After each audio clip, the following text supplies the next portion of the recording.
to be with us today. And she's been with us throughout the preparations and planning of this workshop. I'm so glad. Welcome, Dr. Janaki. Today's session is being moderated by Dr. Minnie Thomas. She's a faculty member of the department here. Over to you, Minnie, to conduct the proceedings. Thank you. Thank you, Shiva. Thank you. We have a very, good afternoon to all, and a very, very warm welcome to the 12th lecture of our international workshop. Our speaker is none other than eminent historian and Professor Janaki Nair. I welcome Professor and all our distinguished delegates participating through this webinar, of course. And it is, I have lots to say about you, Professor, because we have been reading continually about you, but I will leave that to Jacinta, who is our master student, to introduce our eminent historian for the evening. Thank you. Over to you, Jacinta. Good evening to all. Welcome to the 12th lecture of the international webinar named by Thinking Utopian Spaces Historically on Sensing the Past, Thematic Departures and Archival Searches, hosted by the Department of History, Sree Sankaracharya University of Sanskrit, Kaladi, with the financial assistance of the Kerala Council for Historical Research.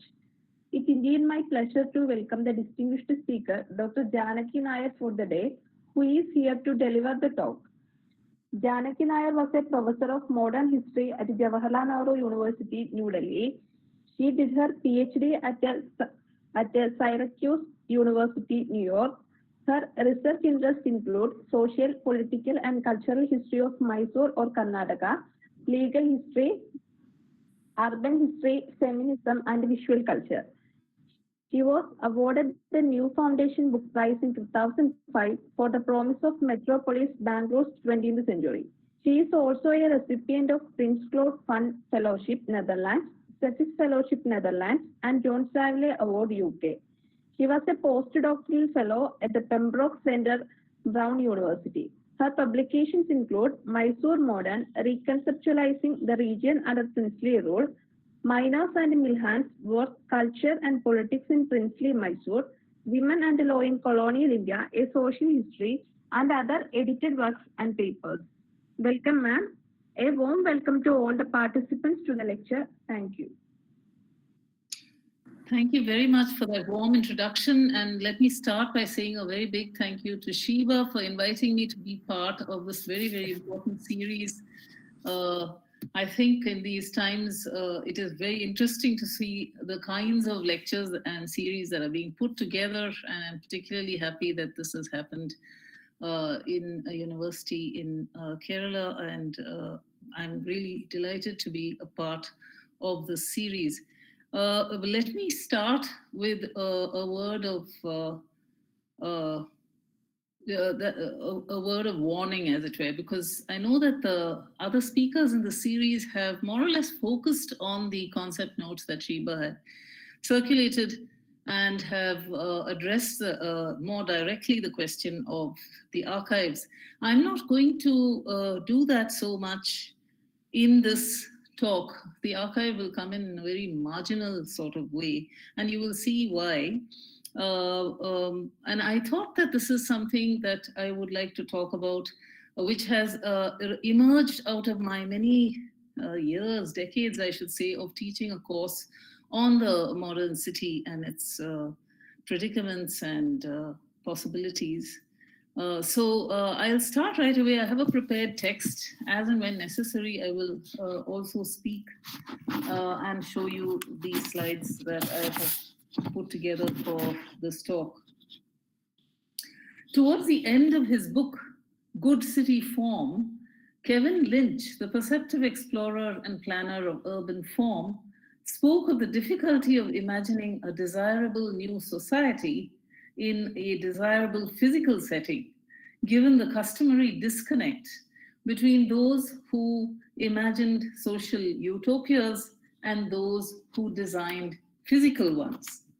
He then made this very important and compelling observation that only in, and I'm quoting now, only in anti-utopias can we find examples where physical oppression abets social oppression in a very direct and circumstantial way.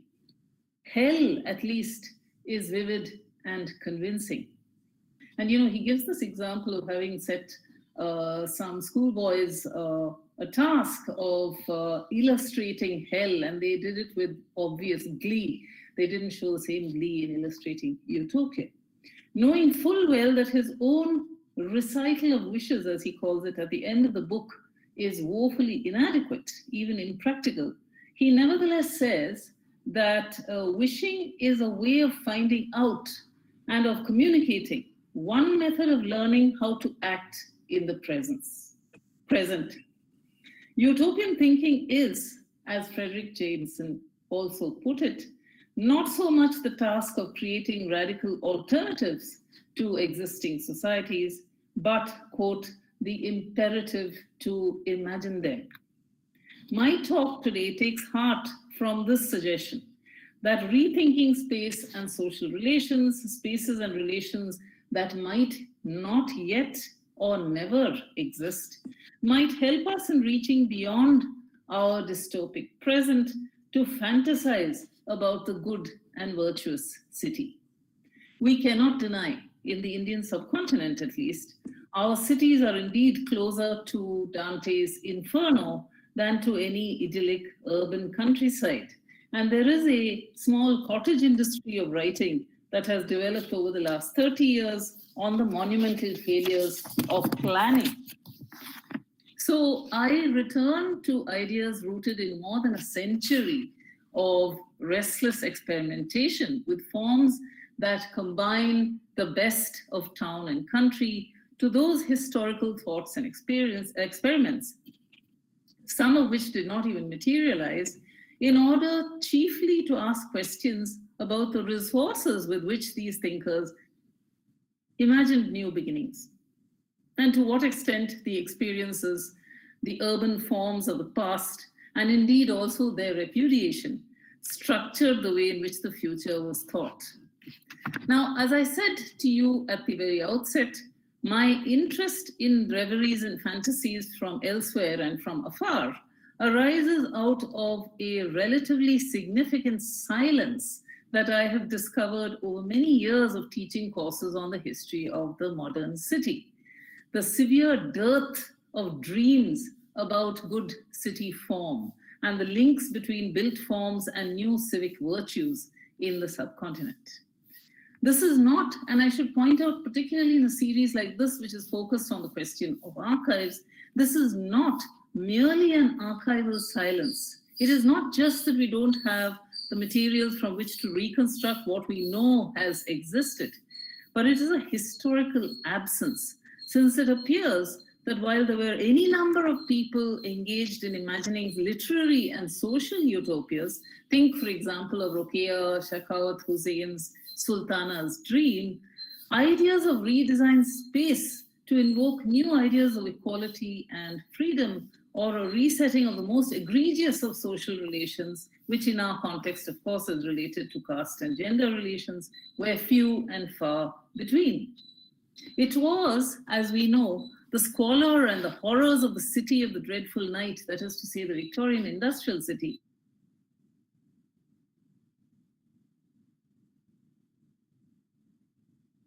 think urban space, to forge social relations anew, to strive for a new beginning. As the well-known historian of the city, Lewis Mumford, has famously said, the disease produced its own antibodies in the form of urban planning. The Victorian city had many lessons to teach, he says, but for the urbanists, the chief lesson was what to avoid. But it was not only the brutalizing effects of industrialization on the cities, but also the enormous resources generated by industrial capitalism and the new possibilities for universal well-being that opened up in terms of materials and skills and simply unparalleled wealth and abundance. It was on these bases that the new future was imagined. So in this talk, I'll first begin by briefly discussing the chief lineaments of the more well-known utopian imaginings taken from Europe and America, and the extent to which history or the past was at all a resource in such fantasies. While many of these ideas and schemes are usually folded into histories of planning, of urban planning that is, I focus on their interest not merely in solving the intractable problems of the industrial city or in managing them, but in resetting human relations, generating new civic virtues, producing well-being for all. For them, the city was not merely an arrangement of roads, buildings, spaces, not simply a form, but a process which shaped as much as it was shaped by people's actions and desires. So in that sense, I am distinguishing the history of urban planning from the utopian ideals that might have animated it. I then return to my inaugural observation by interrogating the relative silence on utopian spaces in our subcontinent before concluding with some speculations on whether we can generate a new set of questions that will unlock new archives, uncover those brief and illuminating moments in our past or present that give us a glimpse of possible utopian urban futures. And I must say at the outset that there is a bit of mismatch in this presentation because I will be proceeding from very well documented and studied cases and moments to the realm of speculation and about conditions of possibility, impossibility, where I will be indulging more in provocation than in any well fleshed out argument.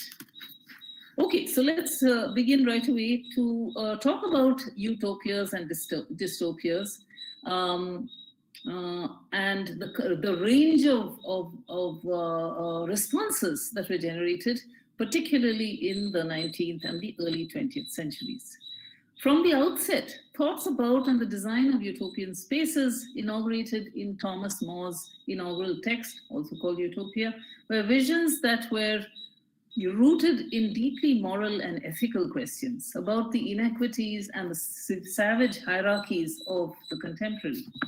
By the 19th century, with the onset of industrial capitalism, there was growing consternation, even among, and this is important for us to understand, there was consternation even among members of the industrial bourgeoisie about the primeval ooze of the industrial city and the specters of criminality, deteriorating family ties, appalling standards of sanitation and health, and the restlessness of the working poor that could lead to public political conflagrations that threatened civic order. This was what it was that prompted these new imaginings. But within the rubric of imagining, nothing less than the well-being of the new human being was being thought. So what were the kinds of resources on which these thinkers drew? Clearly, and I want to just say this here as a sort of a throwaway sentence, but you will see that it is actually well supported with evidence, which I may not be able to provide in the space of this lecture. Clearly, the fact that the largest number and the most varied utopian communities came up in America reveals that the burdens imposed by a long past, as in Europe, and inherited structures were quite severe for imagining new futures.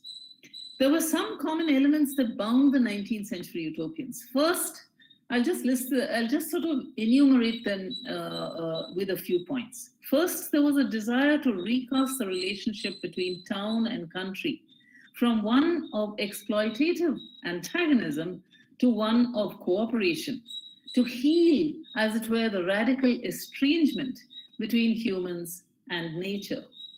For instance, the industrialist Robert Owen, who took over the mills at Lanark in Scotland from his father-in-law, saw, now why is this not working?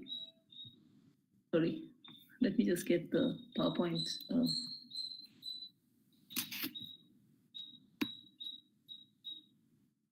Yeah.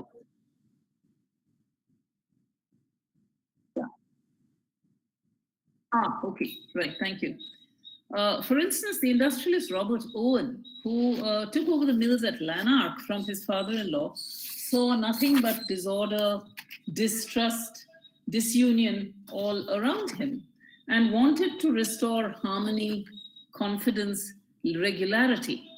What he established at New Lanark between 1800 and 1825 was a model working community of 1,300 people and 500 orphans from Ireland and Scotland, an experiment in utopian socialism that actually utilized the enormous resources and profits that had been generated by capitalism, and he was therefore himself putting money into this project for the welfare and happiness of all. New Lanark was a community of producers, forging a link with the countryside as the resource for meeting material, spiritual, and aesthetic needs. There was also the belief in the wholesome quality of rural values, of cooperation and harmony, rather than fierce competition and rugged individualism. This link between town and country was something that many utopian thinkers would focus on, trying to restore, as it were, the harmony between town and country, which they felt had been severely ruptured by industrialization. And this continues actually well into the 20th century, even in the imaginings of somebody like Frank Lloyd Wright in the 1930s. Despite the fact that Frank Lloyd Wright was actually dedicated to the automobile, there was a call to return to nature, to combine agriculture and industry. But having said that, I must immediately clarify that New Lanark was not anti-industrial. Rather, industry was given its rightful place, as much as it was in Ebenezer Howard's Garden City. Quite unlike William Morris's News from Nowhere. Now, this is, of course, a literary text which spoke of a backward-looking world focused on a small, balanced, ordered community. The most well-known of the resolutions in the 19th century of the town-country antithesis was the concept of the garden city, to which some of you may be familiar with, founded by Ebenezer Howard, who imagined smokeless, scumless cities in tune with nature. And I'm just quoting one little paragraph from him. I won't read it out, but you can read it as you wish, taken from his 1898 book called The Garden Cities of Tomorrow. Ideally, it was the acquisition of agricultural property for community use. And he had very useful and important diagrammatic representations. I'm wondering if you can see this well enough, but this is his famous image of the three magnets, in which he proposed that the garden city combines the best elements of the city with those best elements of the countryside to provide, as it were, a good town-country balance. And each of these elements that he described, both the negative and the positive elements of both the town and country, were actually quite important, because he was certainly not rejecting the town as something that was to be avoided or minimized in his scheme of things. He also envisaged that the profits of this community would flow back into the community itself. So it was a way of getting rid of landlords and their pernicious practices, promoting instead communally owned land. And here I show you yet again an image which actually sort of is a prescriptive image for a garden city, and a third image which also shows you a portion of the garden city plan. Now, was the garden city producing the sterile anti-urbanism of the suburbs? Not really, because Howard's goal was not the industrialist middle-class garden suburb that the two garden cities, Welwyn and Letchworth, finally became. In fact, if I can show you some images of Welwyn City, this is, of course, idyllic, a couple having their lunch by the sunlit window and the child who's at play outside looking in. In fact, both Letchworth and Welwyn did become, as it were, garden suburbs rather than garden cities. So if I can show you yet another image of Welwyn Garden City, very placid and calm, and certainly no trace of industry here. But this was not his ideal. His ideal was the higher and better form of industrial life throughout the country. So dispersing industry rather than concentrating it in the overcrowded, dense, dark Victorian city. This dispersal would also ensure that everyone was an entrepreneur, contributing his or her skills to the development of a sustainable and wholesome community. But needless to say, these were not ideals which were easy to translate into practice. And you have both Letchworth and Welwyn turning into, as it were, garden suburbs rather than full-fledged garden cities. By definition, in order to achieve the symbiosis between city and country, the utopian city had to be dramatically scaled down in size, as against the purposeless mass congestion of the metropolis. Utopian cities could be endlessly multiplied, but each could consist of no more than a few thousand inhabitants. For instance, Charles Fourier's plans were for his phalansteries, which were like hermetic enclaves set in nature. So each of the phalansteries were to have just 1,620 people each. And this was a very well-planned kind of utopian space. Because he proposed this phalanstery as a material shell for his utopia, a single large multi-story building housing all activities of the colony, set, however, within a rich farming region. And of course, as you can see, it has symmetrical wings and arcades, almost like a palace. But I'm using this image here only to demonstrate that, he, like the other utopians of the early 19th century and the late 19th century, had very clear ideas on an optimum number who could live in one such phalanstery. Ebenezer Howard's plans, on the other hand, were to house 32,000 people, but on 1,000 acres. So that's a mere 32 persons per acre. So it's a very expansive kind of ideal that is being set out, sparsely populated rather than densely populated. Above all, as thinkers from Fourier to Frank Lloyd Wright would point out, the small size of the utopian settlement reduced the time wasted in traveling to and from work, saving time and energy for more fruitful and enjoyable activities. So the second point that I would like to draw from these examples of the 19th century was their focus on making work pleasurable. Most of these 19th century thinkers were also recasting ideas of work. Meaningful work was to be freed from the mind-numbing, repetitive, monotonous, and tediously long working day in the industrial workplace. Owen had insisted on an 8-hour day. 8 hours labor, 8 hours rest, 8 hours recreation. Remember, this is the time when the 15 to 16-hour working day was the norm. And he tried to implement this in his own factories. He built airy buildings, emphasized an education that included compulsory dancing and singing, and attempted to organize social events in his house that would include the laboring classes. This was his way of undermining the hierarchies that he believed were very detrimental to the new society that he was imagining.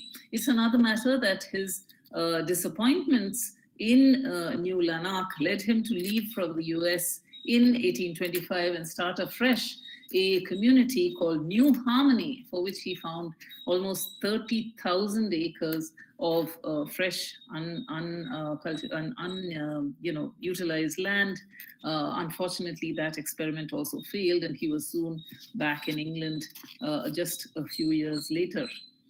Charles Fourier went further in insisting that people must do work that is suited to their temperaments in short sessions, which will allow them to do what he called 7 or 8 attractive tasks in a day. Each worker, he argued, must be compensated by dividends, not by wages. And men and women were to work in amicable groups, doing, as I said, several different kinds of tasks every day. Frank Lloyd Wright in the 20th century also imagined workers living on the factory roofs while also having access to land and the pleasures of cultivation of food for their own needs. So this was an imagination of work that is pleasurable, enjoyable, creative, and productive, not just something which you idle away time on, but rather that it is productive as well. So this recasting of work to make it more enjoyable, creative, and rewarding, and not just in terms of wages, became rather muted. This is interesting to note because this ideal becomes somewhat muted in the writings of Ebenezer Howard and Le Corbusier. In fact, Corbusier unquestioningly accepted the 8-hour shift and its monotony as a form of heroism and pride of which workers were, according to him, fully aware.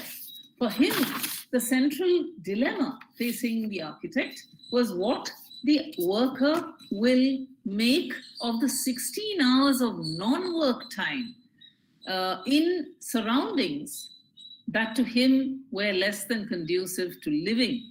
And I'll come to Le Corbusier just a little later. But I'm suggesting to you that not all the utopian thinkers were necessarily going to make proposals about the reorganization of work. That was the concern of at least a few of the ones I have already mentioned. This brings us to the third element of these utopian dreams, a focus on the necessity of beauty, which was most evident in the writings of communitarian thinkers like William Morris and Camillo Zitter. And it also engaged the utopians from Robert Owen to Corbusier and Frank Lloyd Wright. It's another matter that everybody had a very different conception of and definition of what it is to produce beauty. As we have seen from the images, Fourier's phalansteries, and that term, by the way, the phalanstery is taken from an ironic sort of mixture of the term phalange, which is body of troops in movement, and monastery. So it's an odd kind of mixture indeed that he dreamed up. This central building with two phalanges, you can see this in the image here, in which small communities of people would work cooperatively with specifically designated spaces for specific age-appropriate functions. But as you can see in this design, there was no harking back, there was no nostalgia for the ornamentations of the past. That nostalgia for, and this is another image of Charles Fourier's phalanstery, which is giving you details on the kinds of activities that can be undertaken in each part of this vast building. But there were people like Camillo Zitter, who wrote this book called City Planning According to Artistic Principles, who critiques the modern city for its ugliness. I'm not including him really amongst the utopian thinkers. He was, of course, an urban planner, and he had very, very strong and very persuasive views on the idea of beauty. I'm only using him as the foil against which one discusses the utopian thinkers themselves, because here was somebody who critiqued the modern city for its ugliness, and his redressal of the problem of ugliness took directly from the past. He wanted to recreate the best elements of the medieval city.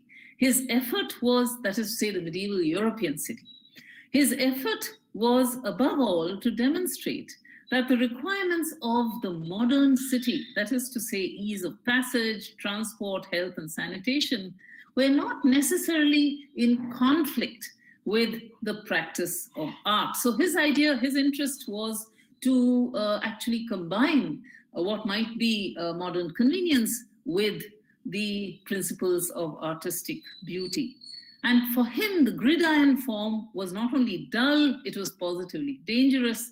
Street design, according to him, in the modern city was somehow subordinated to the demands of traffic, whereas the artistic city could, in fact, be envisaged, as you can see in this quotation, as something that gives you not just visual pleasures as you turn through these winding zigzag streets. So to him, the medieval European town of this kind was probably the most attractive city. It did not have the regular right-angled streets of the modern city.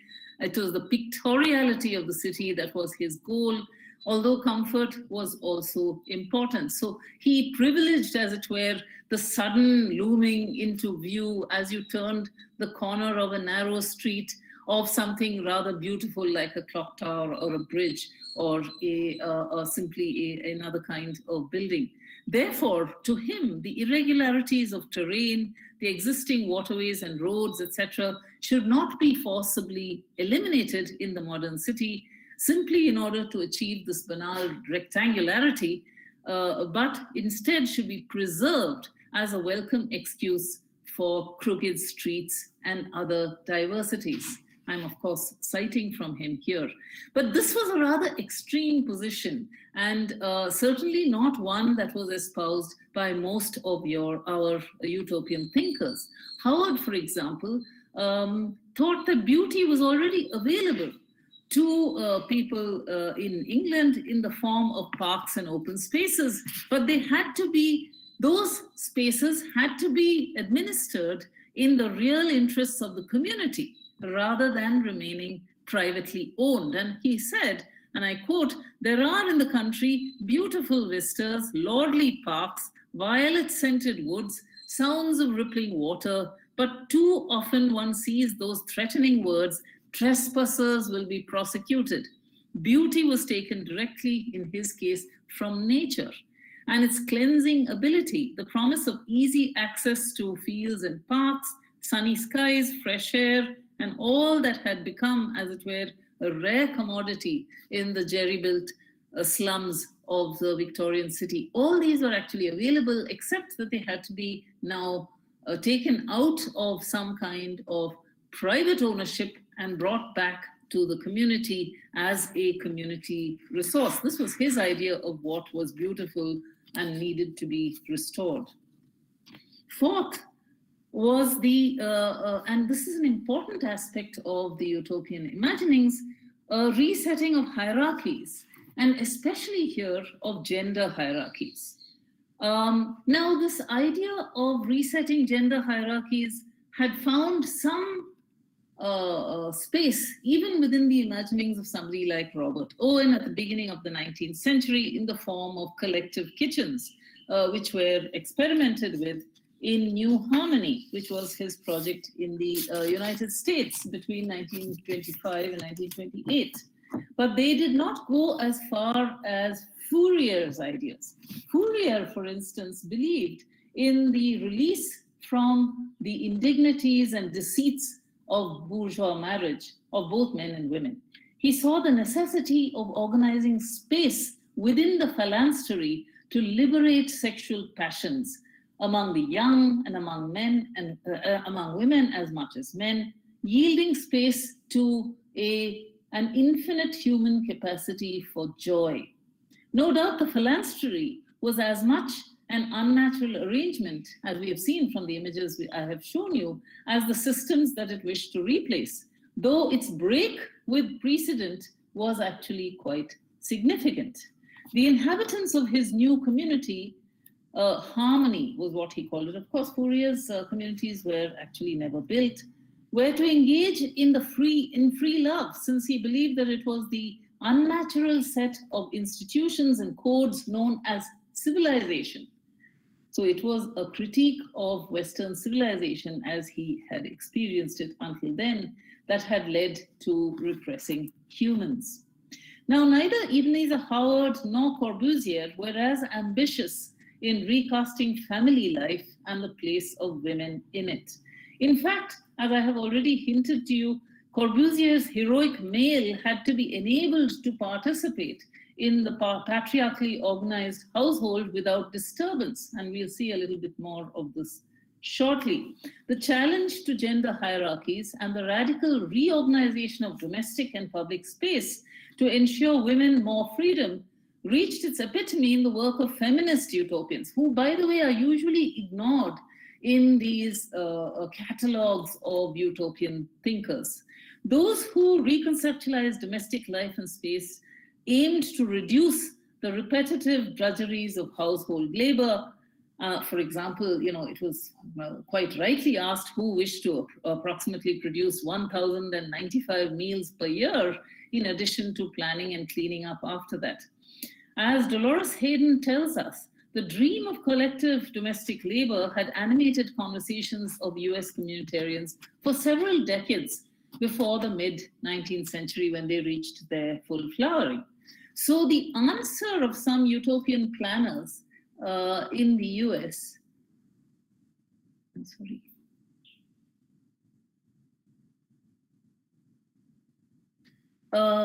such as Marie Holland in the 1870s, 1880s, and Alice Constance Austin in the 1890s to the 1910s, who designed an entire city in California, was to socialize domestic work, collectivize laundry, cooking, and childcare. This was part of a feminist legacy that deplored husband-wife relations as much as they deplored master-servant relations. And you can see from this design here that these are kitchenless households, common kitchens to which there would be passage. In the case of Alice Constance Austin, the passages were actually underground.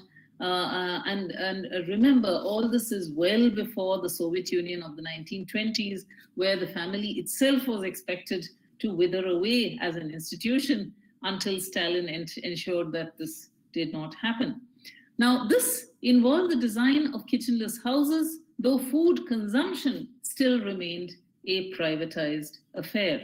Freeing women for a more public life was only an implicit goal, since the designs did not necessarily reset gender relations or, interestingly, did not assign a greater role for men in domestic life. Women remained principally housewives, though with fewer responsibilities.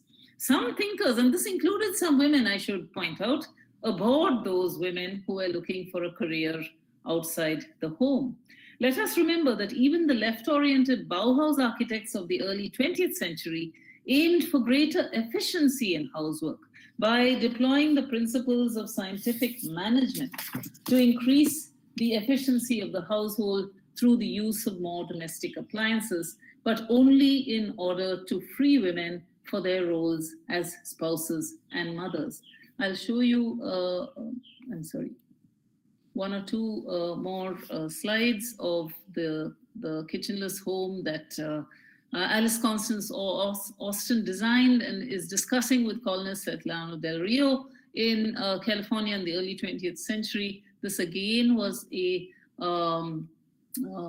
plan that never materialized, but nevertheless had thought in detail about the ways in which women could be relieved from domestic, from the chores, from the grinding sort of monotony of domestic labor. If utopian schemes began failing at the very moment of their materialization, it was partly since they called forth a paternalistic authoritarianism. For instance, central to Owen's idea was education and its role in the formation of character. And he actually founded a new institution for the formation of character. And to him, quote, dancing, music, and military discipline, conducted on the principles of charity and kindness to all humankind, were among the best and most powerful surroundings for forming a good and happy character. And these were necessary elements to introduce in these utopian communities. Now you can see by the kinds of the mixed emphasis on happiness, joy, and also military discipline that there was a certain kind of authoritarianism, a patriarchal authority, paternalistic authoritarianism, no doubt, but nevertheless authoritarianism, quite recognizably so. Now, Karl Marx and Friedrich Engels respectfully rejected the utopian socialists because they felt that they had failed to understand the productive power of industrialization and were grounded in a moral critique of the inequalities of existing society and an ethical projection of a new social moral order. Of course, despite many promising starts, the expected revolution did not materialize. But by the 20th century, there were clearly new visions of the city that were driven precisely by the productive power of industrialization. And who better illustrates this than Le Corbusier? Now, Le Corbusier, as you know, made a very important break with all his 19th century forebears. He dominates this vision of the new city, showing contempt for what he described as the way of the pack donkey.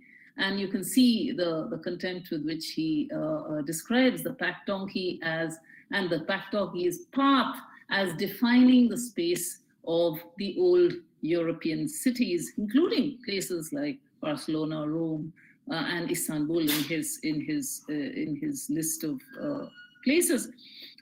He shuddered at the thought of history as a resource for rethinking the space of the city. In fact, his forebear might have been somebody like Otto Wagner, who was designing in Vienna an architecture of Adam, naked and strong, though I'm sure, if I can just be a little facetious here, no Gaul will admit to this Teutonic legacy. But still, since the industrial cities of the 20th century were destined to be centers of high density, it was the obligation of the planner or the dreamer to plan accordingly, exploiting the new materials and their strength to the maximum. The dream of dense and high-rise cities grouped around large communally shared spaces, frontally attacked, and I don't have time to go into this question here, frontally attacked the street and its vitality, as it were. So in his vision, as you can see, the Radiant City here, 1930, his plan was set for Paris of 1925, and his planning for exact air, as he called it, in 1930. All of these are almost inhuman in their conception because they are imagining housing up to 3 million inhabitants. That's the future of the city, and that's what we should be actually planning to house in this better way than what the industrial city had actually achieved. Le Corbusier's concern was with the home as a machine. Neither the artisan nor the intellectual had the homes adequate to their needs and desires. The industrial workplace was, in his view, clean and productive. The home was an anachronism, a throwback to a different era. Therefore, it could not remain a snail shell. I'm quoting from his own work towards a new architecture. It could not remain a snail shell full of tuberculosis, and instead had to be made a machine to live in. Itself a thing of beauty, and let's not forget he had his own definition of what the aesthetics of this form would be. Itself a thing of beauty in its regenerative productiveness. We must, and you can see here, what is the man going to do? And I quote, what is the man going to do with his freedom from 6 a.m. to 10 p.m.? That is to say, if you have an 8-hour shift, you're left alone for 16 hours. From 2 a.m. till night, what becomes of the family under these conditions? And as you can see, he's not particularly interested in resetting gender relations here. All that was at the center of his imagination was, of course, the heroic male worker. The lodging, he said, is hideous, and the worker is not educated enough to make something of this leisure. Towards this, and you can see his statement here, we must create the mass production spirit, the spirit of constructing mass production houses, the spirit of conceiving mass production houses, and we will arrive at the house machine, which will be beautiful in the way that the working tools and instruments which accompany our existence are beautiful. Now, this is obviously a very, very significant departure from perhaps some of the nostalgic longings of the 19th century imagination.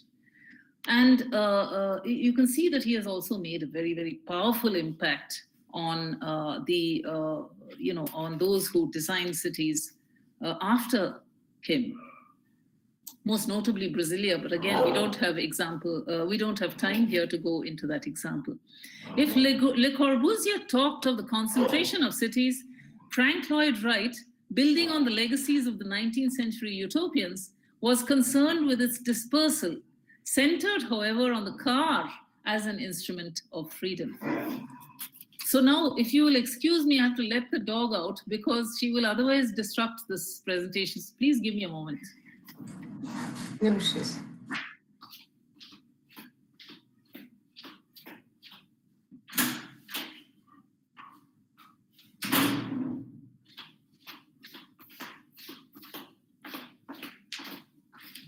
These are some of the perils of the Zoom lecture, and I'm very, very sorry for that interruption. If Le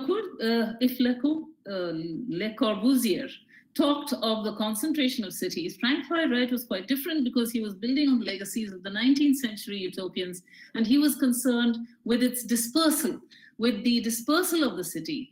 However, as I said, centered on the car as an instrument of freedom. As he is reported to have said, the city should be everywhere and nowhere. And you can see the only element of the city in this broadacre city, unbuilt, of course, designed in 1932, is this very tall structure in the background.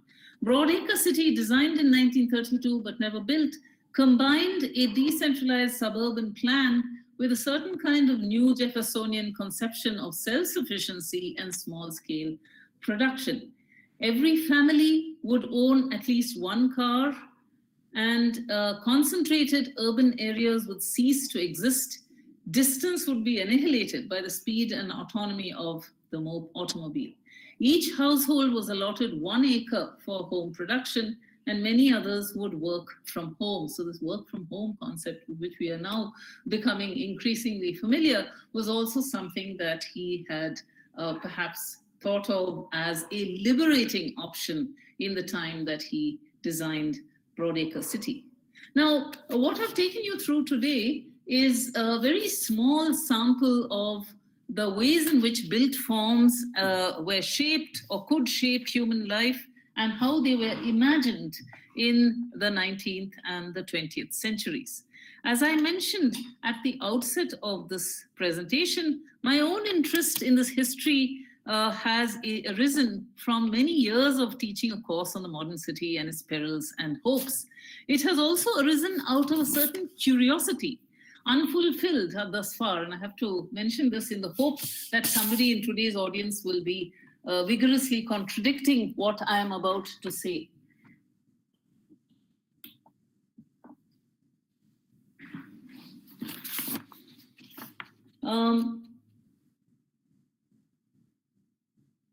What accounts for the lack of imaginative interest in producing city spaces appropriate to our own problems and aspirations? Even the founding editorial of the Modern Architectural Research Group in the first issue of the iconic journal, what would become the iconic journal Marg in 1946, in which he equated planning with dreaming, Mulkraj Anand posed the familiar tension between an uncritical return to the past and its resources and a slavish loyalty to the achievements of the West. It seemed like one was trapped in this kind of dilemma of choosing between our own rich but very problematic past and the compulsions of imitating what had happened in the West. However, and this is significant, he called for shedding the dust of centuries and firmly rejected any commitment to past models as a panacea for the predicaments of the present. He called instead for a love of the future equal to the love of the past. And I quote, a wise, sane future in which we can build up a new living tradition, end quote. That optimism, as we well know from the continued festering state of our cities, was belied over the past 75 or so years. And I'm here willfully avoiding reference to the design and construction of Navi Mumbai and Chandigarh or even Bhubaneswar, which planning histories routinely classify along with utopian imagination. It's not that we've had no imaginings and dreams of the iconic kind undertaken by Rabindranath Tagore in Shantiniketan, for example, although it was a ruralized folk memory infused with classicism, which exerted the greatest influence even there, with great aesthetic distinction, no doubt, in its construction. Rather than the potentials of new materials such as steel and glass or methods of building and planning space, it was indeed to some uncorrupted core that Shantiniketan turned. Hence those mud and bricks rather than, not usually cement concrete that was used in these constructions. There was great optimism expressed in these structures of simplicity and, of course, a fierce commitment to beauty. But also there was a hope of recovering a certain pre-lapsarian innocence, uncluttered by the corrupting temptations of the present, or even striving towards self-sufficiency, as in Sreeniketan. The idea that the modern must somehow announce its subordination of nature was clearly abhorrent to Tagore, like many of our 19th century thinkers as well, who wished to harmonize the relationship between human settlements and nature rather than spell out a mastery of the environment. To that extent, despite his own rootedness in the city and its opportunities and hope, Shantiniketan and Sreeniketan, despite what P.K. Datta has described as the inter-embeddedness of that vision, was marked by a certain William Morris-like anti-industrialism, a return to the craft folk ideal. Now, I'd like to just take another example, which is rooted in a very different context and aspiration, and that is the example of Auroville, a spiritual center of human unity, though again incorporating a rural self-containing vision. It emphasized self-control and the reduction of needs, which was quite interesting and important. It emphasized and encouraged ecological sustainability, and as its charter says, it was intended to be a never-ending learning process. Founded in 1968 as a city of dawn, it embodied the search for a truly international community and unity in the design of Roger Anger at the urging of the mother Mira Alfasa, though it housed and continues to house largely people from outside India, alongside some Indians. I'm told the Indian proportion of the population, which is today something a little over 2,000, is something like 40%. So well over half are people from other locations in the world. It was inspired by the lofty ideal of belonging to nobody in particular and to humanity as a whole, with its cashless economy and, of course, its very important and massive contribution to environmental self-sustainability in a very dry and inhospitable region, and also a commitment to a uniquely small-scale rural aesthetic. But it has remained an enclave, and it's a very disturbingly neo-colonial and somewhat parasitic enclave, which has, of course, been replete with clashes with the local village communities, which fringe Auroville, those who, in fact, had brought their skills and labor to the construction of the site. And in fact, Jessica Nanakal, who has written on these contradictions, has called it a new age mixture of socialism, biological evolutionism, and spirituality, though its remit is perhaps too large to succeed in any one of its goals and ideals. Now, I cite these two as somewhat exceptional because we really don't have that many examples to cite. Although a person like Malcolm Miles in his Utopian Reader has provided a very extremely useful, actually, compilation of and comment on utopias from different parts of the world. He also, in his book, includes movements and smaller settings in India, such as the Chipko movement, the Barefoot College of Rajasthan, etc. But I would still like to ask, what is it that blocks our imaginations, stops us from the restlessness, the madness, and the passion of those whom we have discussed so far, that will allow us to take a flying leap into another future? I'm not going to historicize this lack. I will leave that to the psychoanalysts. Yet we cannot deny that for the most part, India has remained imprisoned within received urban forms, going further in the direction of finessing and deepening those festering cleavages of caste, gender, ethnicity, rather than dreaming of overcoming them.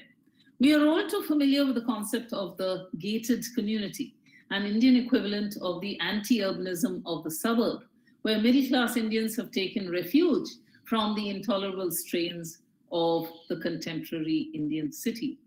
I would like to briefly provide what is to me perhaps the most grotesque and disturbing example of this tendency, which has come up outside the city where I now live, Bangalore. While I was, so, if you can see this Sankaracharya, which promotes itself as the world's largest exclusive Brahmin community layout, has the blessings of the Pejar Mat Swamiji in Udupi. And while I was preparing for this lecture, I saw that Tamil Nadu also has a similar Shankara township for, as it euphemistically puts it, the spiritually inclined. And I'll just pass through some of the models of homes that are promised to the inhabitants of this space, which promises to recreate in all its fullness the Brahmin Agraharam.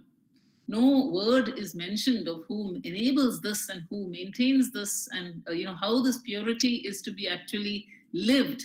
But in any case, this is what is actually promised. And as you can see, there is a God's eye view of the Shankara Agraharam, which is, sort of spelling out an Om here as well. And as I said, I discovered just before while I was preparing for this lecture, that Tamil Nadu has a similar proposal as well of a Shankara township, meant here for the spiritually inclined. So it's a slight euphemism, but nothing really that different. But I would not like to end on a note that suggests some monocausal explanation for the predicaments related to our thinking about cities, which I'm sure will simply anger our architectural students, if there are any amongst those who are listening in today. Instead, let me turn, at the risk of precisely indulging in the flights of fantasy that are so vital to our times, though not necessarily approved of by historians who are more attached to the material traces, to the dust of the archive, so to speak. And I count myself amongst them. I do privilege the dust of the archive. Let me turn to a literary text that has been an inspiration to many and to me for a very long while.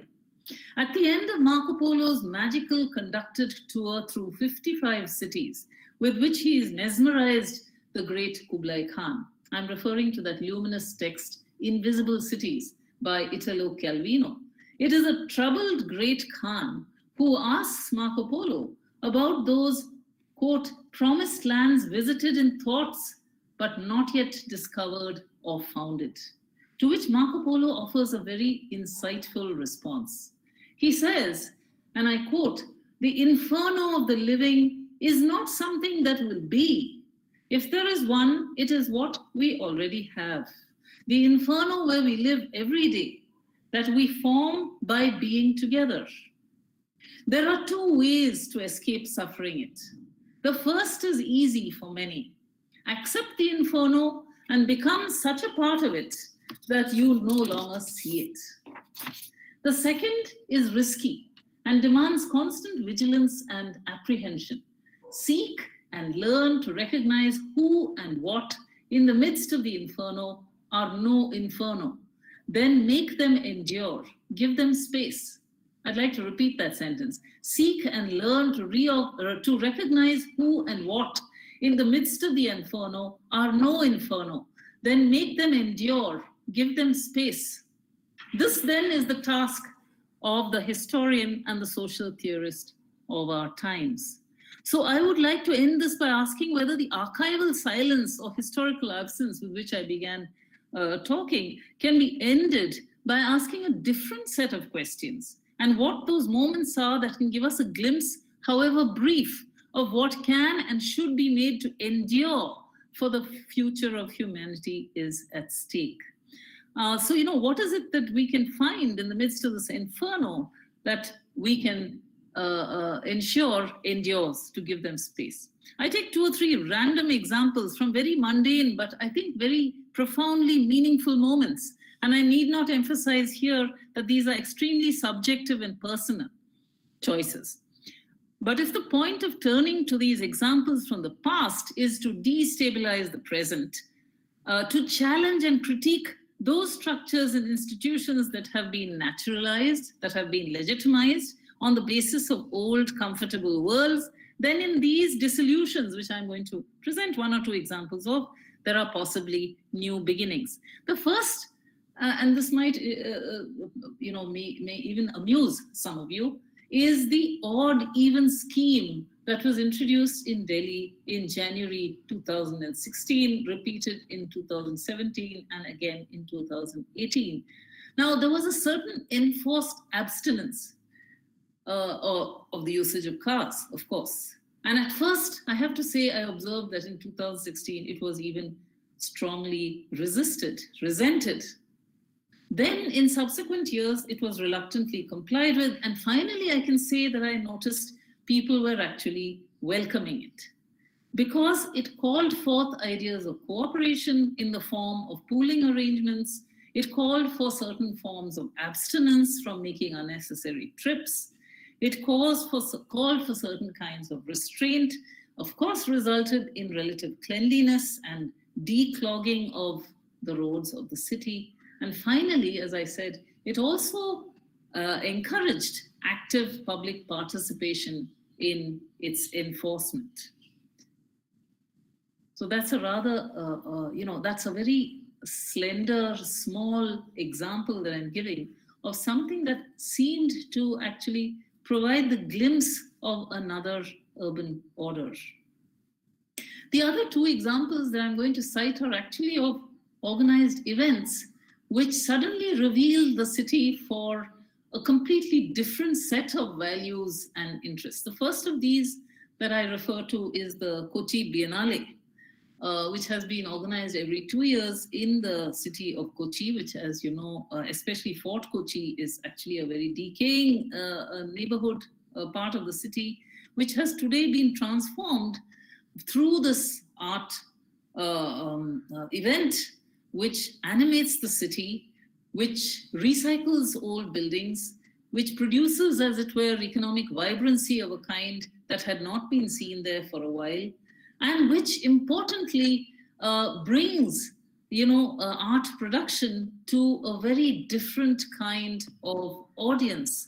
In that sense, it also breaches the boundaries between art production and consumption, between elite audiences and so on and so forth, because of course it was an event in which the public and the very ordinary middle-class public, which was very much a participating element in these events organized in Kochi over a period of 3 or 4 months. So what is being reforged, remade there is not just the space of the city and the kinds of new values and virtues that are brought into play, but also the fact that there is active public participation in art worlds, which had hitherto remained somewhat confined to certain kinds of elite enclaves. The third example that I provide is something similar, but from another city, and that is Pujo in Calcutta, where you have the extraordinary sort of interface between, publics and certain kinds of arts and aesthetics. And even though Calcutta is actually a very, very densely populated city, in that period, the parks and open spaces, which come in really homeopathic doses, as you know, in a city like Calcutta, are put to extraordinary use in producing spectacular things of beauty. What one is struck by during this Pujo event is, of course, the extraordinarily amiable crowds that throng these Puja Pandas, which sort of recasts ideas of sharing. Above all, what is really wonderful is the safety of women in the city at all hours of the day and night, loitering is actually encouraged at this time. It is a time, moreover, when this hardy stereotype about Bengali distaste for labor is turned on its head, because it is really the most passionate and laborious piety that can produce such magnificent, thought-provoking and enchanting visual pleasures. And so I give these very disparate and very different examples from 3 cities in India, very momentary kinds of examples, in order to talk about those moments which generate, as it were, new kinds and unexpected kinds of civic virtues, which I feel may be the kinds of things that we ought to nurture and see whether they can actually endure more than in this episodic fashion. This archive of discontinuous, uneven, sporadic, and temporally limited events and processes will not share the grandeur of the dreams of those 19th century and early 20th century forebears and their historic plans, that I have discussed so far, but it will be a very useful prompt to memory, as all archives should be. And we all know how urgent that prompt is in our times. Thank you very much.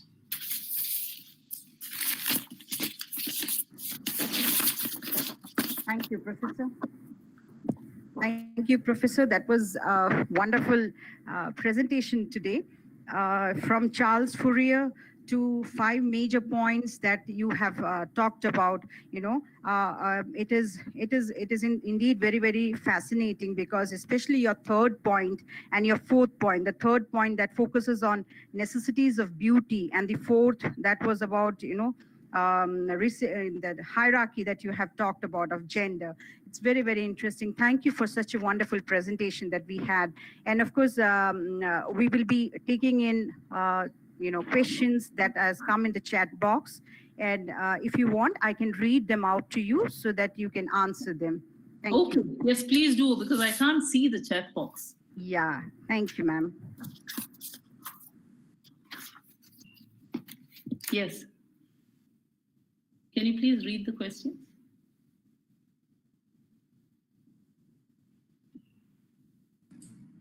Minnie, are you there? Have we lost you? Minnie? Maybe her call has dropped. Shall I start with the questions till Minnie comes in? Sure. Yeah, this is from Mohammed Saeed. The question, can we say that Indus Valley cities were utopian because of their town planning, drainage system, and other features? I don't think so. I'm actually using that term to refer to a very specific moment when there was a reaction to the unplanned Victorian city, and where people felt compelled, as it were, to imagine cities completely anew. So in that sense, I would say, all the existing types of cities in the Indian subcontinent are not necessarily utopian imaginings, even if they were perfectly planned. And we don't know much. We don't know more than what we know from the physical infrastructure of places like Harappa and Mohenjo-daro. We must remember that while urbanism and the city form have been known for well over 55 centuries, it really was the industrial city that marked a very, very specific break with ways of being in the city previous to this. So there is something very remarkable, new, unprecedented, and something from which there is no return after the onset of industrial capitalism. So no, my response would be to say those are not necessarily utopic spaces, even if they may be rather well planned. We are talking really about new imaginations arising out of the grotesque inequalities of the Victorian industrial city. The next one is from Blessing Joseph. How has the idea of a city or spaces been perceived in the Indian subcontinent throughout history? How far has this perception been showcased in the construction of the present-day metropolis cities?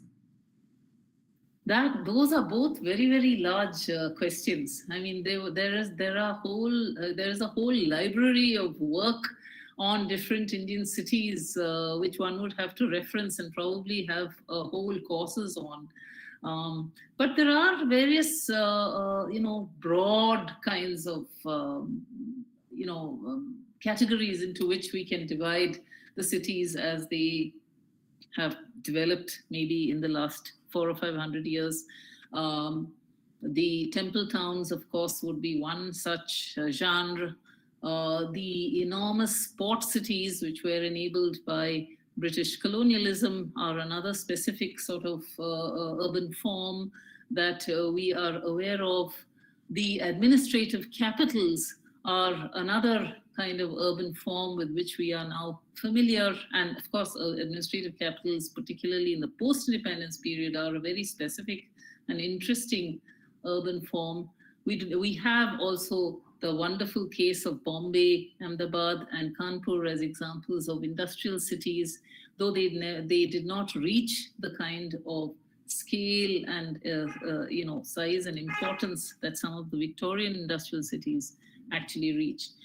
So there are various types and genres of cities in the Indian subcontinent. It's impossible to talk about any one kind of city as representing in some ways Indianness, because there is a very vast, complex, and very checkered history of urbanism in the Indian subcontinent. That's my very brief and probably dissatisfactory response to that extremely large, important, but rather large question. Thank you. This is a question again from Mohammed Saeed. Most often the state is setting up cities or control them. Whether the idea of people or state is actually represented in the life of a city. Can you just repeat that? I'm sorry. Yeah. Most often the state is setting up cities or control them. Whether the idea of people or state is actually represented in the life of a city. No, actually, I don't agree that the state is what sets up cities. We don't have that history. There are very few instances of state actually setting up specific kinds of... Chandigarh, I suppose, would be one such example. But in fact, actually, many cities are organic growths which happen out of various kinds of activities that emerge within these spaces. Usually the activity is associated with certain kinds of merchant groups or groups, productive groups, that is to say, towns that are set up because it is a center of weaving. There may be centers that are set up by the state which have purely military functions, such as the cantonments of the British. There would be certain cities like that. But by and large, we can say that many cities are actually organic growths. Usually, as the history of cities generally has shown us, around commercial trading and other kinds of activities before they become the centers of actual production and exchange and so on and so forth. So it's not necessarily true that it's the state that determines urban form in all cases, or even in the majority of cases. I would say quite the opposite. It's actually less usual for the state to be engaged in the creation of urban settlements. The next question is from Suraj B. Can the cities be designed to maximize civic virtues, that is, produce citizens, instead of profits, as done in contemporary apartment societies? You know, I'm so glad that question has been asked, because there was another instance that I wanted to provide from our Indian experience of a certain kind. I won't say that it's exactly a utopian imagination, but there is a certain kind of new imagination that animates these settlements. And I'm referring here to the industrial township. If you read the documents on industrial townships, you will find that they especially in the 1950s, which was probably the moment of greatest optimism in that sense of what the Indian nation state, the independent Indian nation state could actually achieve.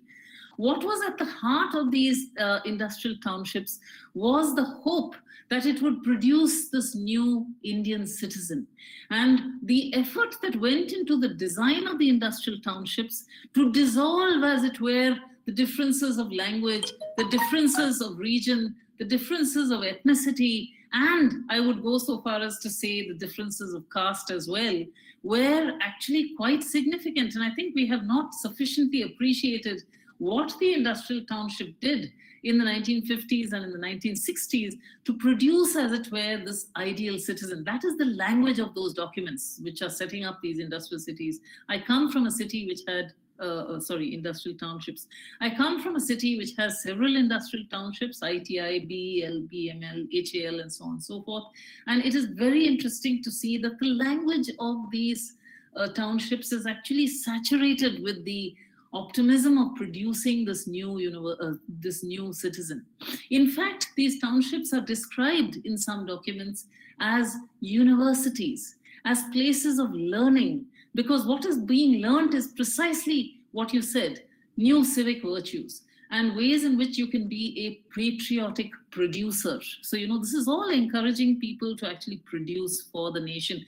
And this is very much something that the state at this moment, the Nehruvian nation state at its glorious best, is interested in. Next question is from Joseph. How do you look at the changes in city plans and architecture in relation to the dominant ideologies of the last 2 centuries? That is again a rather large question, and I don't know if you're referring only to the Indian setting or worldwide. It's really a very, very large question that you have asked, because there is no one type of city plan or architecture that we are talking about. There are very many different kinds of settings and many different trajectories that were traced.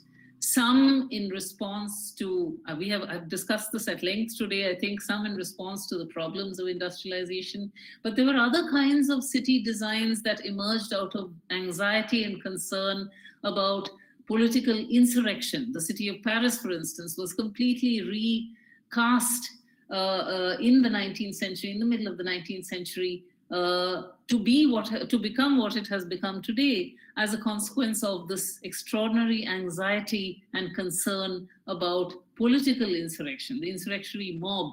So the space of that city was completely redrawn in order to enable greater surveillance of the mobs and to reduce revolutionary activity in the city of Paris, because it had repeatedly seen revolutions, especially after the French Revolution itself, but also in 1815, 1830, 1848, and so on. So each wave of revolutions is actually causing greater and greater anxiety amongst the political leaders, and this is leading to a reinscription of space. So there are various kinds of trajectories which would be too large to try and answer in the space of just a few minutes, but I've just given you one example of the kinds of plans that were put in place as a consequence of an anxiety of a very specific kind, in addition to, of course, what I've spoken about today in response to the industrial city of industrial capitalism.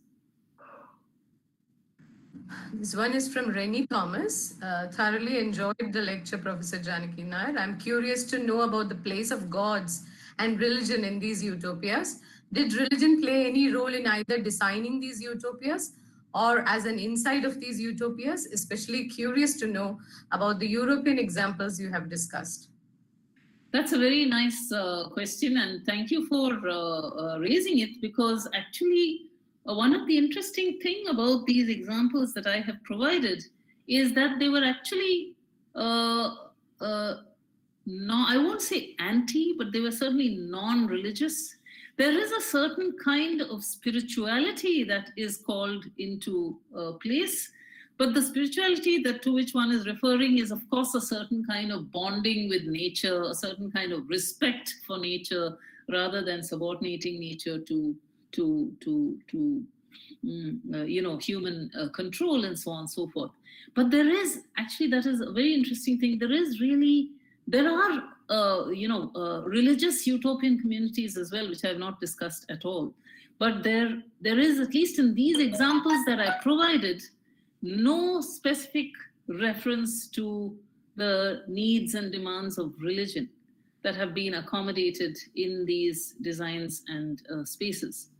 in fact, some of these people were even disliked for the fact that they did not take into account the space of religion.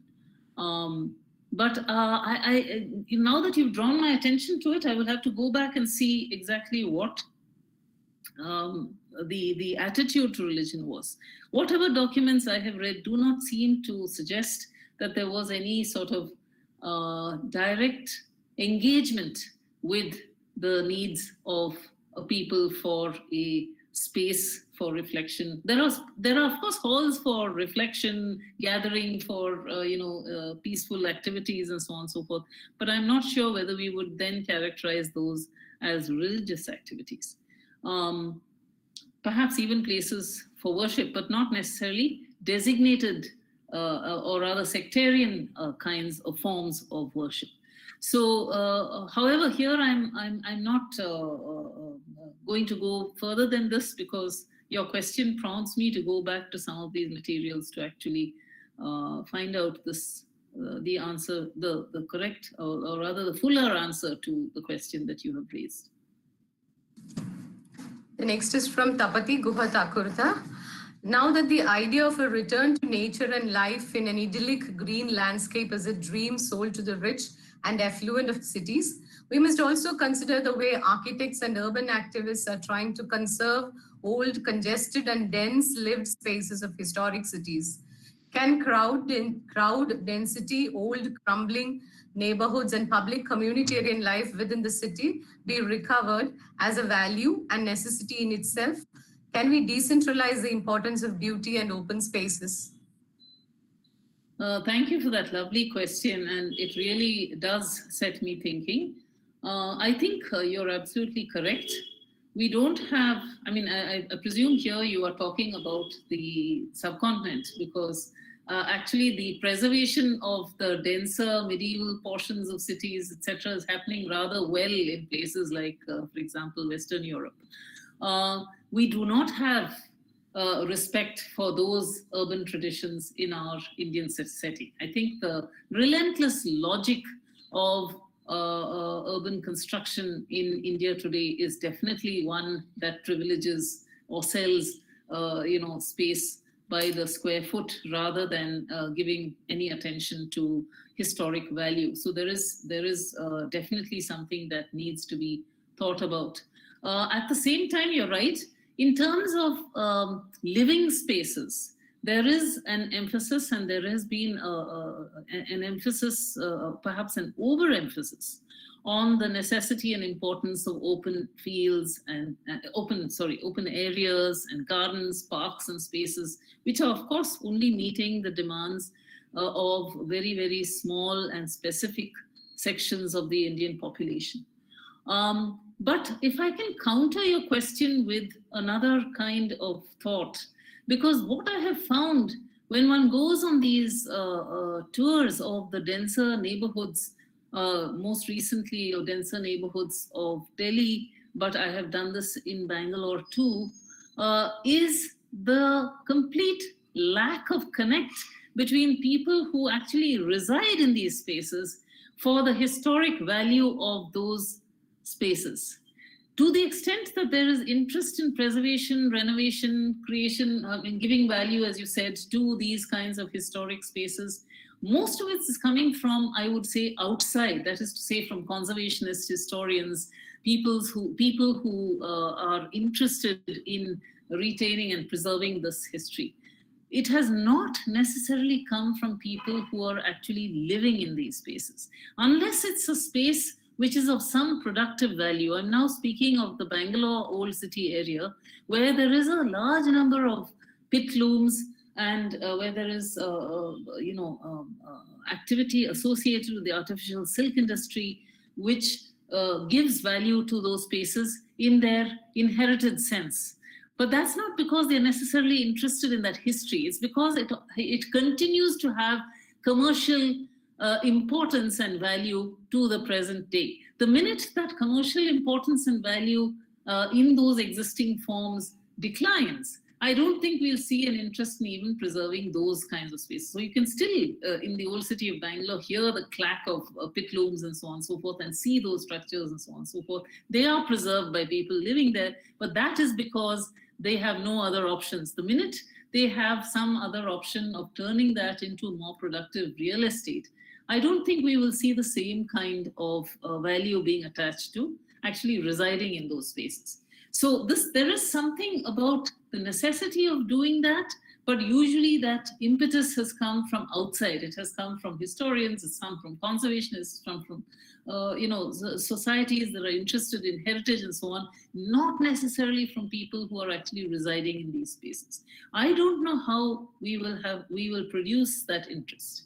I really don't know how, because it seems like a luxury to be able to tell people who are living in these tiny spaces and who have forged a certain kind of way of living in these tiny spaces, that these are to be valued for other reasons than commercial ones.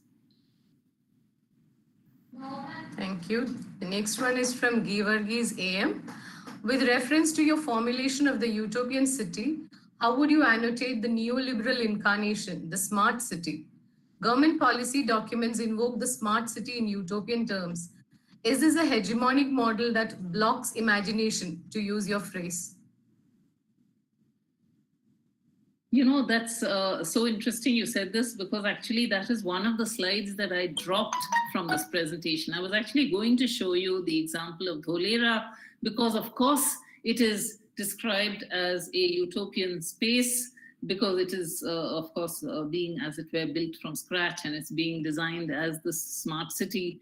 All the language that is being used to describe the facilities that the city offers are drawn from things like utopia, but that's a very superficial kind of connection that is being drawn.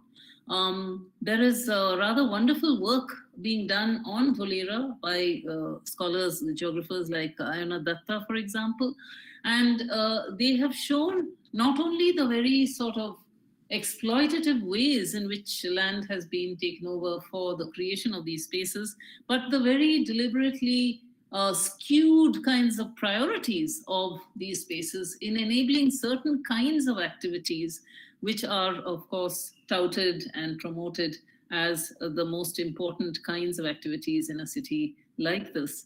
The fate of the city is yet to be known, but there are many, the idea of the smart city has actually been diluted somewhat over the past 10 years or so. So what you have now are actually smart city projects. You don't have smart cities per se. You don't have entire smart cities like you have in Dholera. So this idea has, in some ways, this vast organism called the Indian city has actually managed to subvert even the logic of those strips which are going to enter into some of the older cities, which are known as smart cities, because they are actually known as now as smart city projects. They're not necessary. And you can see that when a public utility arrives in any Indian city, it is like a natural disaster.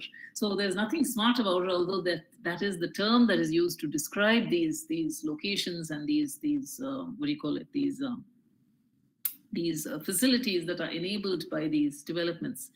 But you are right, there is a great deal of emphasis on creating these idealized kinds of systems and structures for enabling certain kinds of immaterial labor to be performed in these spaces. The belief is a rather sort of idealized belief, I won't use the word utopian, that these systems and infrastructures will run better because they have been in some ways made amenable to systems of surveillance which have been put in place in these so-called smart cities. But there is no guarantee that this kind of thing will actually happen. See, I'll answer this question a little differently by saying all the kinds of experiments with enclaved development of any kind, whether it is a space like Chandigarh or a space like the reincarnation of Bhubaneswar and so on and so forth, are doomed to fail because We are living in a country that has this vast hinterland. We do not have the luxury like Singapore of being isolated on an island and being able to control migration, etc., through laws of international migration. We are a country with a large hinterland, and so any kind of enclaved planning is doomed to fail. That's what I would say. And Chandigarh is a good example of it. It was heroic in its conception. But of course, there are many things that happened that have undermined its initial importance. And I would say the same is true of Dholera.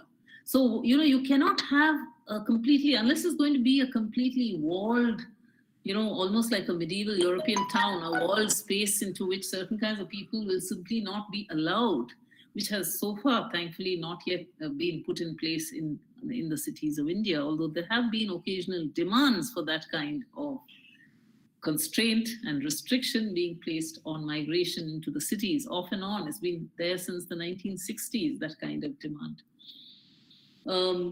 So it's a very odd thing to say, but I think the very nature of our hinterland and the fact that you cannot have these enclave developments ensures that something like Dholera may actually come to grief, or at least may not live up to its promise, because there are too many other kinds of factors that are going to impinge on a space like this, as long as it is an enclave space. Thank you. The next one is from Anasuya Chatterjee. Thank you, Professor Nair. I would be keen to know if one could view efforts to create spaces of conviviality to negotiate diversity in urban spaces in contemporary European cities as modern utopia / utopian imagination. I don't know if I fully got that.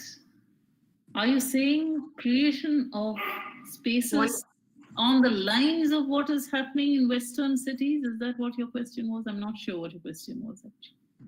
Do you want me to go over there again? Can you just repeat that? Yes. I would be keen to know if one could view efforts to create spaces of conviviality to negotiate diversity in urban spaces in contemporary European cities as modern utopias / utopian imagination.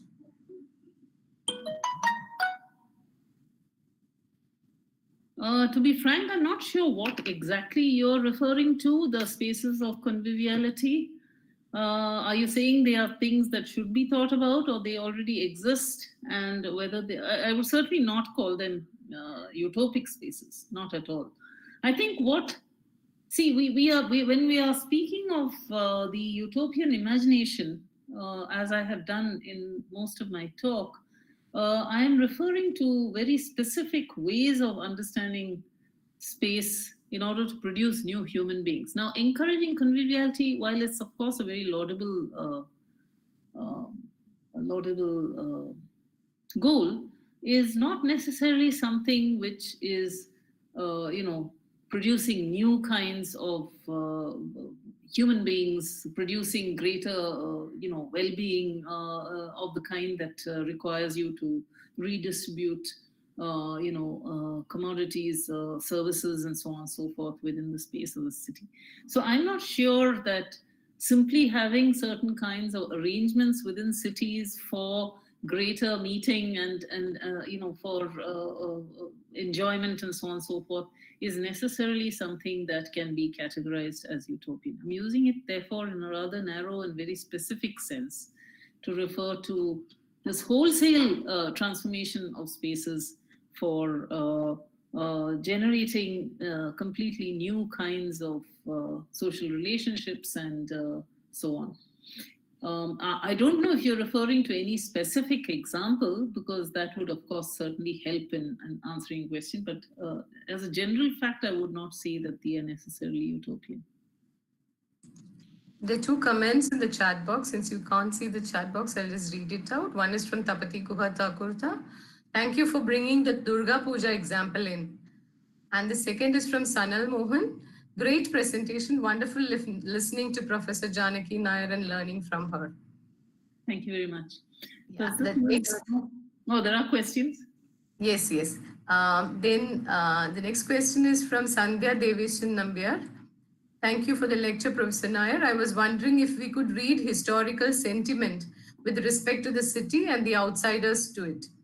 This is related to questions of civilization and virtuous belonging, of course, but here I want to bring in the desire to move to live in utopian landscapes which are linked to historical antagonisms, such as in Kashmir today.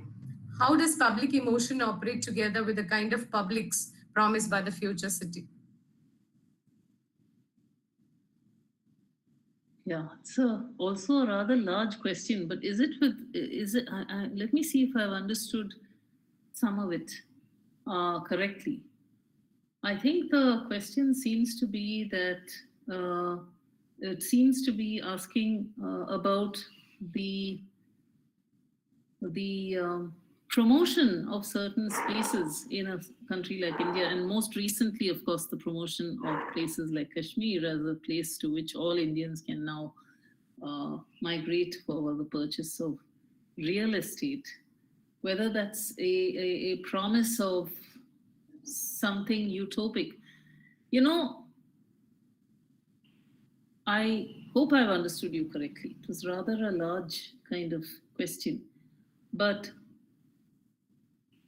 to the extent that we are talking about certain kinds of specific spaces and amenities being offered for sale, for acquisition, and for private consumption, I don't think we are necessarily talking of the utopian space, because as you know from all the examples that I gave, with the possible exception of Corbusier and to some extent also Frank Lloyd Wright, we have ideals of communitarianism which undermine the idea of private property ownership. So I would say intrinsic to some of these utopian ideals is an ideal of shared resources. Even if it is like in the Ibn Isa Howard example, I think there is also a space for private ownership, but there is also community ownership of many other kinds of resources. So there is definitely an attempt to minimize the place played by the market in determining your relationship to space, to try and reduce, as it were, the more exploitative relations between, say, for instance, landlord and tenant. That was definitely one of the things that was attempted to be recast in all those dreams that I described. And definitely there was an attempt to also reconstitute private property for the greater good of people within that community, which would have meant, of course, communal ownership. I gave specifically the example of Ebenezer Howard, who pointed this out. There is plenty of beauty in the countryside and so on and so forth, but it has already been privatized and should be in some ways made more publicly available. So I don't know if I'm answering your question, because I don't think, you see, there is utopia, and then there is the language of utopia which has been usurped by the market. So every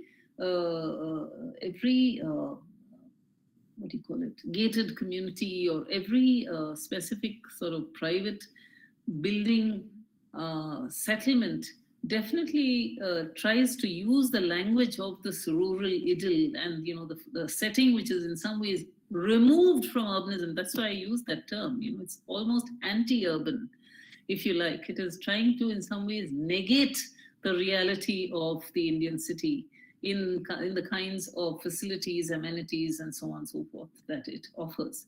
This is completely not at all what some of these utopian thinkers had in mind. They were thinking in terms of a much more widely shared set of resources for different sections of society, not just the elites.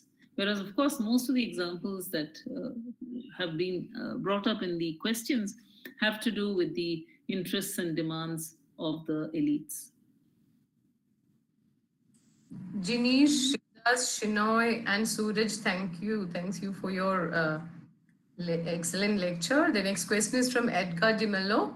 Most redevelopments of more central parts of cities have displaced the poor with the affluent. Lower East Side New York, Ahmedabad, Sabarmati, Promenade Amsterdam, and so on. I call it the Robert Moses effect. Is there another way? I think the part of this question also came up in the question raised by Tapti Guha Thakurta about old and decaying parts of the city, which have been maintained, renovated, restored, etc., only through a process of gentrification. And I think that is what Edgar is referring to. He's absolutely correct when he says that to the extent that some of these older parts of the city are retained, restored, renovated, etc., it has a lot to do with gentrification. So original populations have been evicted, and there have been processes by which, again, a certain kind of elite has taken over these. We see this many examples, Delhi, House Caste Village, in Bangalore, the Shule area, and so on and so forth. So many kinds of instances, even in our own setting, of gentrification. Is there a solution to this? I do not see a solution that does not involve the state. If the state is interested in preservation, conservation of these areas for their heritage and historic value, which I very much doubt, I don't think that we are seeing that even something as significant and important as the Central Vista in Delhi is being reconstituted by the state to satisfy its own vanities. So I do not see much hope in what I'm proposing, but nothing short of state intervention to check the activities of the market, which relentlessly translates all such property into their value as per square foot, as it were, is that's the only hope. That if there is some kind of state intervention that prevents the transaction of these spaces within the market to people who want to, use it for various other kinds of purposes, commercial purposes and so on. Unless that area has some meaning and value to the local population itself. I did give you the example of the central parts of Bangalore, which has as yet, I don't think, been gentrified. The old city still remains to some extent intact because there are inhabitants who have found it useful and valuable to continue their activities, their traditions, if you like, without disturbance. But that is because it is still economically viable. The minute it becomes economically unviable, we will see that a similar fate awaits that area as well. So I do not see a way out of this that does not involve state intervention. Yeah, the last question is from Reshma Bharadwaj. You talked with a transitory ephemeral emergence of a utopian sensibility, transforming the otherwise monotonous, tedious city space, like in Durga Puja. Can the imaginations of the marginalized dwellers in the city bring such momentary transformations of the built spaces? And how would a historian gain insight into such utopian imaginations of the marginalized? That's a very interesting question, but a difficult one to answer, because my limited knowledge of events that happen within cities and so on and so forth does not include an example of a subaltern utopian imagination that is making its impact even temporarily on the city. I would be the first to be corrected if I can be provided with these examples, but I am not personally myself aware of.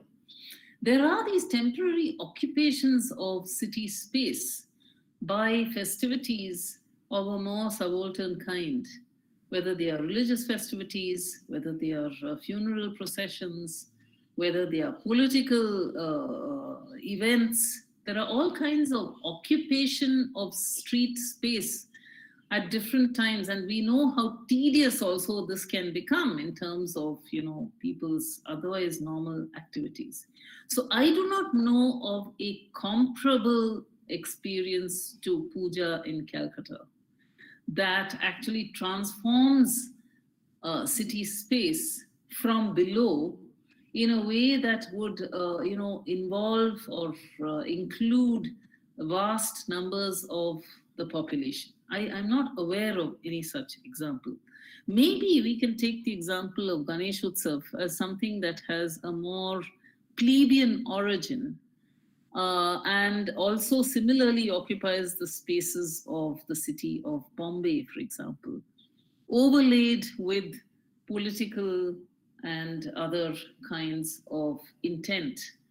But I'm not sure whether it achieves, because I think, though I have not looked at the Ganesh Utsav case as closely, I think that that would be a very different set of circumstances.